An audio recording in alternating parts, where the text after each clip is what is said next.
কোনো কল্পবিজ্ঞান নয়, ঘোর বাস্তব। 10 লক্ষ মানুষকে লাল গ্রহে নিয়ে যাওয়ার ভাবনা সামনে এলো চাঁদে ঘাঁটি তৈরির কথাও।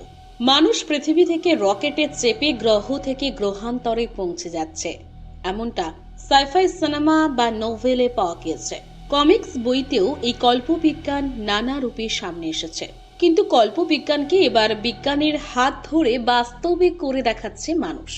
বেসরকারি মহাকাশযান সংস্থা স্পেস এক্সের কর্ণধার ইলন মাস্ক এবার যা বললেন তা সেই কল্পবিজ্ঞানকে বাস্তব করার দৌড়ে আরও এক ধাপ এগিয়ে গেল।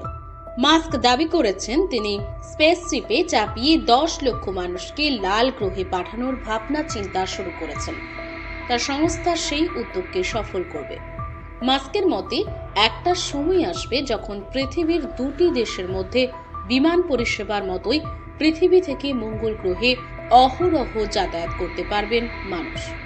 মাস্ক এও বলেন যে তিনি চেষ্টা করছেন যাতে তাঁর স্পেসশিপে চাপিয়ে 8 বছরের মধ্যেই চাঁদে মানুষ পাঠানো যায়। এমনকি চাঁদে একটি আলাদা ঘাঁটিও করতে চাইছেন তিনি।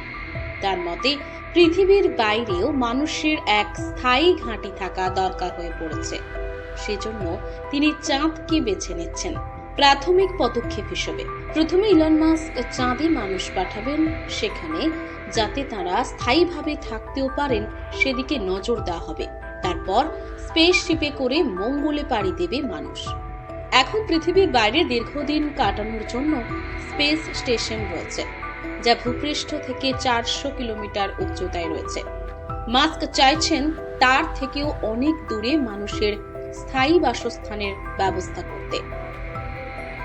নতুন নতুন ভিডিওগুলোর আপডেট পেতে চাইলে অবশ্যই চ্যানেলটি সাবস্ক্রাইব করার পাশাপাশি নোটিফিকেশন বেল অন করে রাখুন এবং নিয়মিত আমাদের সাথে থাকুন।